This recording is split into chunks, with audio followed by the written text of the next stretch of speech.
desa, selaku tuan rumah, dan kita semua mohon untuk masker.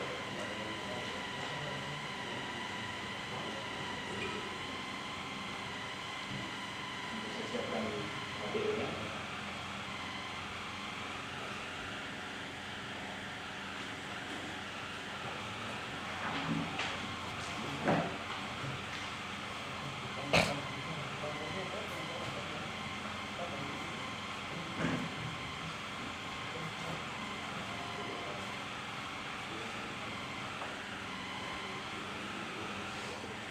Baik, terima kasih. Saya perkenalkan diri, nama saya Abdul Hamid. Saya sebagai Kepala Bidang Pengelolaan Barang Milik Daerah. Judulnya seperti itu, tapi lebih dikenal dengan Kabid Aset. Padahal tidak ada sangkut paut secara hukum maupun secara ketentuan bahwa nama saya Kabid Aset. Saya adalah Kabid Pengelolaan Barang Milik Daerah. Karena kita bicara tentang pengelolaan asetnya kan bermacam-macam sebenarnya, aset lancar, aset tidak lancar, aset tetap. Hanya karena sudah menjadi umum kabitnya Kabid Aset, kita terima, sudah kita maklumi, kita amini. Saya sebagai Kabid Aset. Saya beri kesempatan 20 menit, kita menghemat waktu, saya mulai.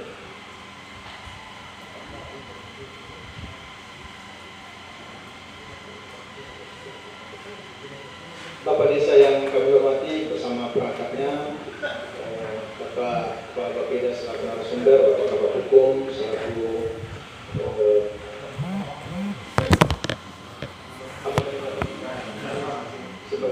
sebagai moderator, teman-teman narasumber yang lain. Para hadirin sekalian yang saya hormati, tentang pengelolaan aset desa, saya diberi kesempatan mengenai pengelolaan aset desa. Sesungguhnya kami di bidang pengelolaan barang milik daerah, kami ternyata terpisahkan, jadi jauh, kita berbeda. Kami di pengelolaan barang milik daerah ternyata berbeda dengan pengelolaan aset desa. Karena aset desa ada aturan tersendiri, yaitu ini Peraturan Menteri Dalam Negeri Nomor 1 Tahun 2016 sebagai dasar hukum pengelolaan aset desa. Mungkin baru pertama kali kita bicara tentang pengelolaan aset desa secara administratif, secara fungsional. Ada pertanggungjawabannya. Seperti ini, mungkin ini dari sebagai awal gambaran bagaimana kita melakukan pengelolaan aset desa. Apa saja itu aset desa? Jadi sesuai dengan Permendagri yang ini, aset desa merupakan barang milik desa yang berasal dari kekayaan asli desa, dibeli atau diperoleh atas beban anggaran pendapatan belanja desa atau perolehan lainnya yang sah. Kenapa mesti dikelola? Ternyata pengelolaan aset desa ini kegiatan, merupakan suatu kesatuan rangkaian, satu lingkaran mulai dari perencanaan, kenalah dengan apa yang disampaikan oleh Pak Beda tadi, pengadaan, kita rencanakan, kita adakan, kita beli, kita gunakan, kita manfaatkan, perlu pengamanan dan pemeliharaan, apabila ada namanya pemindah tanganan, proses penghapusan, penatausahaan mulai dari inventarisasi, pembukuan, pencatatan dan pelaporannya, sampai dengan pembinaan pengawasan atas pengelolaan aset desa. Tentu semua berdasarkan asas fungsional, kepastian hukum, transparansi, keterbukaan, efisiensi, akuntabilitas dan kepastian nilai. Jenis aset desa itu apa saja? Seperti yang ada kita lihat sekarang, sama juga ada Bapak. Pertama, kekayaan asli desa.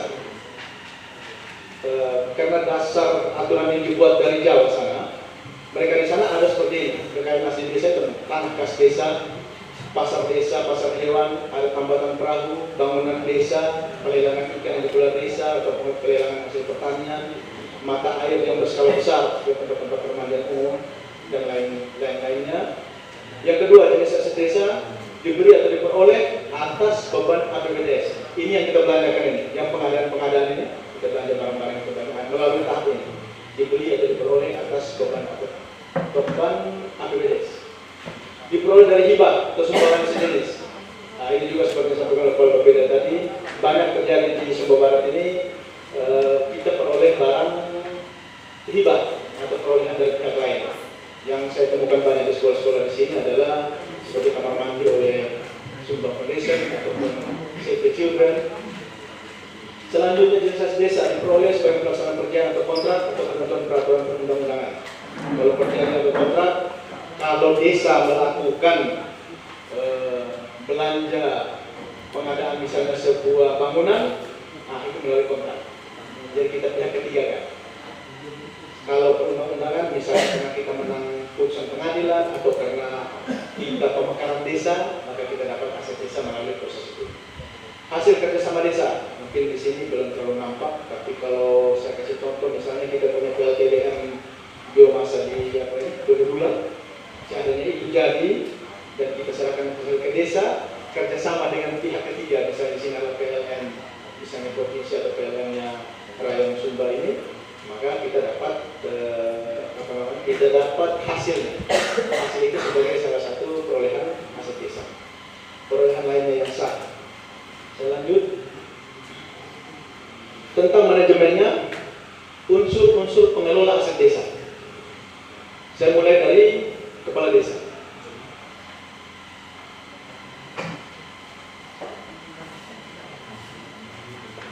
Di sini kalau di kabupaten, pemegang kekuasaan atas pengelolaan aset desa itu bupati. Tapi kalau di desa, pemegang kekuasaan atas pengelolaan aset desa dan berwenang bertanggung jawab itu adalah kepala desa. Apa saja yang punya kewenangan? Membuat kebijakan pengelolaan aset desa. Kalau di kabupaten, membuat peraturan bupati tentang tata cara pengelolaan aset. Kemudian menetapkan pembantu atau pengelola aset desa. Di sini biasanya adalah kepala urusan. Berikut penggunaan, menetapkan penggunaan pemanfaatan aset desa, mengajukan usul pengadaan, pemindahan penghapusan aset desa strategis, tetapi melalui badan musyawarah desa. Kita musyawarah dulu. Berikut menyetujui usul pemindahan dan penghapusan, sebentar kita akan sampai pada tahapan ini. Kemudian menyetujui pemanfaatan aset desa selain tanah dan bangunan. Saya kembali ke para pengelola tadi. Bapak Desa selaku pengelola memegang kekuasaan tertinggi atas barang milik desa, dibantu oleh Sekdes. Pak Sekdes di sini selaku pengelola. Ada tugas-tugasnya beliau meneliti kebutuhan. Jadi seperti sampaikan Pak Kepala Bapeda, kita dalam satu periode kebutuhan sesuai dengan rencana pembangunan jangka menengahnya desa 4 tahun ataupun rencana pelaksanaan pemerintahan desa 1 tahunan, dibuat rencana kebutuhan akan aset dibuat oleh Pak Sekdes. Kemudian diajukan ke Pak Kades, akan ditetapkan. Tugas yang lain mengatur penggunaan, pemanfaatan maupun penghapusan aset atas petunjuk kepala desa. Kemudian melakukan koordinasi inventarisasi. Inventarisasi ini semacam pencacahan. Sensus barang, tanah, gedung, peralatan mesin, motor dan seterusnya, termasuk yang peralatan kantor. Bapak Sekdes dibantu oleh unsur perangkat desa. Di sini yang saya sebutkan tadi sebagai kepala urusan. Mereka inilah yang akan mengusulkan sesuai dengan kebutuhan. Kami butuh ini Pak, Bapak Desa kami butuh ini. Mengajukan permohonan kepada Bapak Desa. 1, kita inventarisasi barang, cacat barang tadi satu-satu. Melakukan pengamanan pemeliharaan, pengamanan 3 macam, pengamanan administrasi berupa pembukuan pencatatan semua aset-aset berasal dari perolehan-perolehan yang saya jelaskan tadi. Kemudian pengamanan fisik, kalau seandainya tanah kita mulai dengan bentuk pagar-pagar, pemagarannya atau batas-batasnya. Kemudian pengamanan hukum, kalau barang berupa tanah kita sertifikatkan, kalau gedung kita mulai dengan IMB dan seterusnya.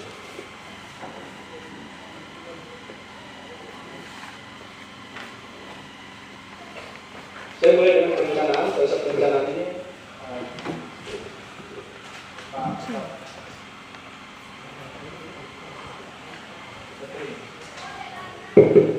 kalau perencanaan Bapak Kepala Bapeda tadi sudah menyampaikan banyak hal tentang perencanaan. Saya lanjut ke pengadaan. Setelah kita rencanakan, ada tahapan siklusnya, yaitu siklus pengadaan. Desa juga sejauh ini saya yakin sudah keluar banyak uang selain dana desa dan ADD, sudah banyak melakukan pengadaan barang dan jasa. Karena saya bicara aset, maka pengadaan barang. Ya. Yang penting kita penuhi unsur ini, prinsip-prinsipnya efisien, efektif, transparan, bersaing, adil dan akuntabel. Sesungguhnya, semestinya mekanisme pengadaan barang dan jasa itu diatur dengan peraturan bupati untuk aset desa. Tentu peraturan bupati pun tidak akan terlepas atau berpedoman pada ketentuan lebih tinggi Perpres tentang pengadaan barang dan jasa. Tapi kayaknya tahun ini saya belum lihat itu pergub tentang pengadaan barang dan jasa khusus desa. Tapi diamanatkan oleh Permendagri ini, pemerintah kabupaten menerbitkan peraturan bupati tentang pengadaan barang dan jasa desa. Selanjutnya penggunaan, setelah rencana beli, kita gunakan. Barang-barang yang kita beli oleh Pak Kepala Desa ditetapkan status penggunaannya. Status penggunaannya Bapak Desa ada pegang motor, Pak Sekdes ada pegang laptop, ditetapkan itu. Sehingga kita tahu kemana lari-larinya barang-barang ini. Kelihatannya memang ini masih baru ya, ada hal yang teknis nanti sebentar kita juga dia bersifat baru sekali kan model begini lagi nih. Selain anggaran kita sudah rumit, tambah lagi dengan pengelolaan aset. Kami sangat mengharapkan Bapak Desa ketika terima tenaga untuk membantu Bapak di sini. Hari ini kan semua orang sudah pandai menggunakan IT. Kalau bisa yang ahli komputer Pak, yang ahlinya di bidang Excel. Karena sebentar kita sampai pada angka-angka, semua dihitung dengan Excel. Pemanfaatan. Beda penggunaan, beda pemanfaatan. Kalau penggunaan tadi kita tetapkan status penggunaan kantor desa untuk kantor desa, ruang pertemuan untuk ruang pertemuan, motor untuk kepala desa dan seterusnya. Maka pemanfaatan artinya yang dimaksudkan oleh pengelolaan barang adalah ada barang kita yang tidak kita gunakan atau kita tidak aktifkan, terbengkalai saja atau dibiarkan saja. Maka di sini berlaku kata pemanfaatan di pengelolaan barang. Kita mendaya gunakan aset itu. Di sini ada 4 macam cara pemanfaatan. Satu, bentuk sewa. Kita punya gedung yang tidak terpakai atau apa, bisa kita sewakan. Untuk aset desa paling lama 3 tahun, dapat diperpanjang kembali. Kemudian pinjam pakai, boleh dipinjam pakai oleh lembaga masyarakat yang ada di desa. Itu hanya 7 hari. Kemudian ada kerjasama pemanfaatan. Saya gambarkan tadi seperti di Bodobulan, itu bisa 15 tahun. Khusus pemanfaatan ini harus izin bupati. Kemudian ada bangun guna serah, ada bangun serah guna. Misalnya ke depan di pantai kita ternyata bagus, kita mau yang ketiga kan ada namanya bangun guna serah. Misalnya Mister siapa, Mister Raul misalnya ternyata dia mau kita kerjasama boleh bangun di sini, dia bangun sebuah fasilitas semacam penginapan begitu atau apa. Dia habis bangun, kita kerjasama dengan dia, manfaatkan dulu selama 5 tahun, dia pakai. Lewat 5 tahun, tanahnya sama barang itu menjadi milik kita, milik desa. Itu yang dimaksud dengan bangun guna serah dan bangun serah guna. Selanjutnya tentang pengamanan pemeliharaan.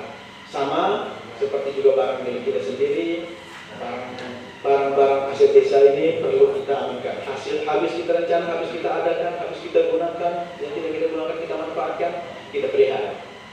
Pengamanan, pemeliharaan, tujuan pemeliharaan ini kan agar aset ini dalam kondisi siap pakai. Motor kalau dia bilang aset desa tapi dia rusak tidak bisa digunakan, tidak jadi apa-apa. Karena tujuan aset itu mendukung, memperlancar pelaksanaan tugas pokok dan fungsi pemerintahan desa. Jadi kita pelihara seterusnya.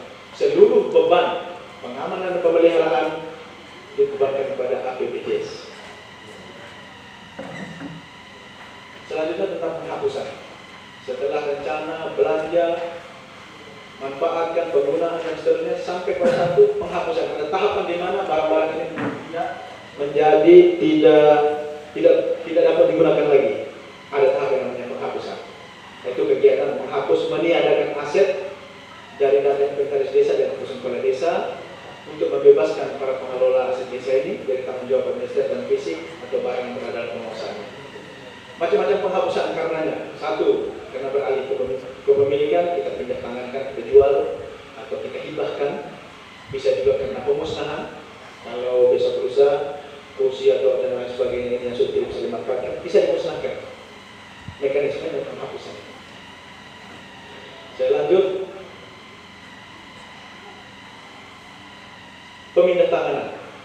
Di aset desa, pengelolaan aset desa dikenal juga ini pemindah tanganan sama seperti di pengelolaan barang milik daerah. Pemindah tanganan, hak kepemilikan aset itu berpindah kepada pihak lain. Ada 3 macam jika kalau di aset desa. Satu, tukar menukar. Kalau besok lusa kita ada yang bisa kita tukar dengan pihak lain, misalnya di sini ada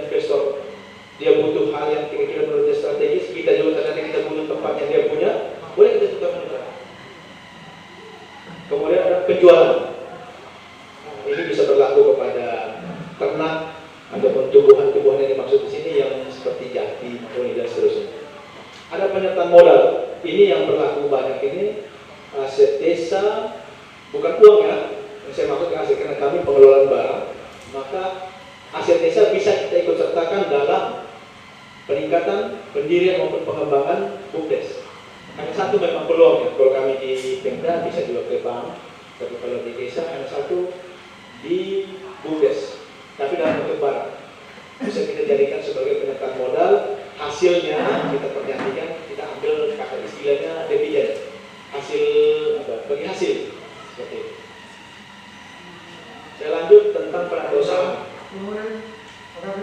Ya. Tentang penatausahaan ini yang nanti berat di teman-teman kau sama Pak Sekdes. Mulai dari pembukuan, kita harus mulai dengan pencatatan aset. Kemudian inventarisasi. Inventarisasi ini yang kita melakukan sensus terhadap barang-barang kita. Apa saja yang menjadi barang-barang kita. Kemudian kita laporkan. Yang ini saya titik beratkan kepada ini.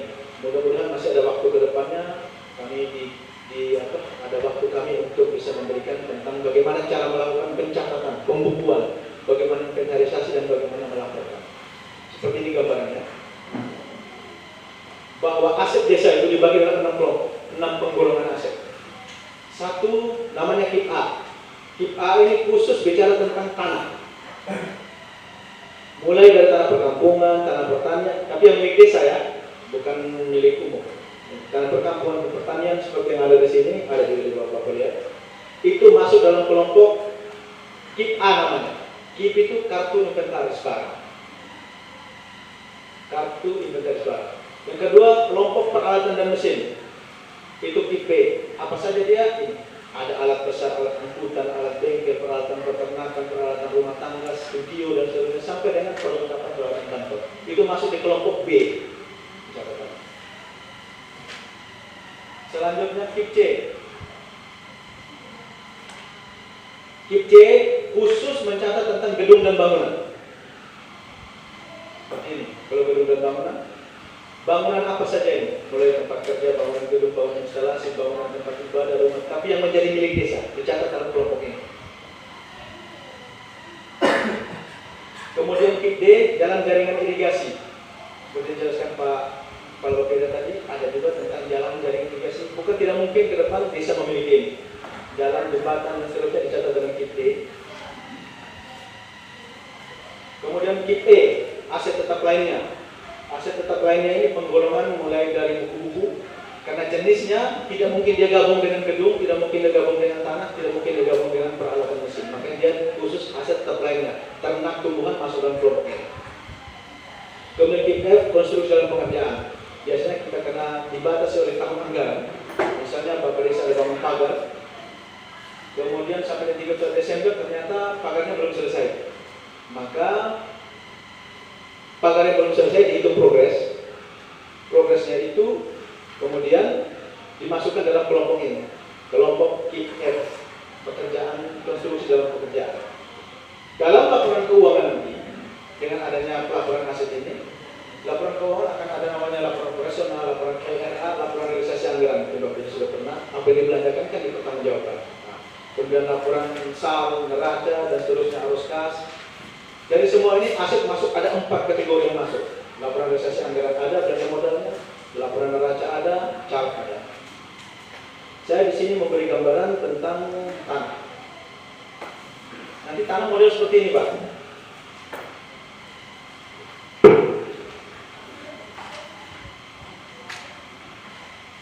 KIP tanah seperti ini. Kita sebut tanahnya, nama barangnya, tanah Tegalan. Kalau saya nanti desa punya nanti.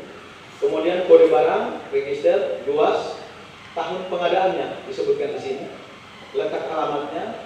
Kalau sudah punya sertifikat, kita pakai hak pakainya berapa, nomor sertifikat berapa, tanggal berapa, penggunaannya untuk apa? Seperti ini yang semua. Ternyata saya kasih contoh di kami punya KIP yang lalu, kemudian SDI dari dulu. Asal usul perolehan, kemudian harga perolehan, kemudian ada pada di sini keterangannya pasti desa Palembang. Saya kasih contoh lagi peralatan mesin. Gambaran pelatihan bisa seperti kalau nanti masuk dalam kit, ketika bapak-bapak desa sudah harus masuk membuat catatan tentang laporan barang. Seperti begini. Kode barangnya, nama barang, meja, contoh ini, nomor register 1, bahannya apa, tahun perolehan berapa, asal usul perolehan, kondisi baik, RR rusak ringan, RB rusak berat, RD tidak diketahui, kemudian harganya. Saya lanjut ke gedung dan bangunan. Sama gedung dan bangunan pun demikian, ada kolom-kolom tomat-tomat yang harus kita isi seperti ini.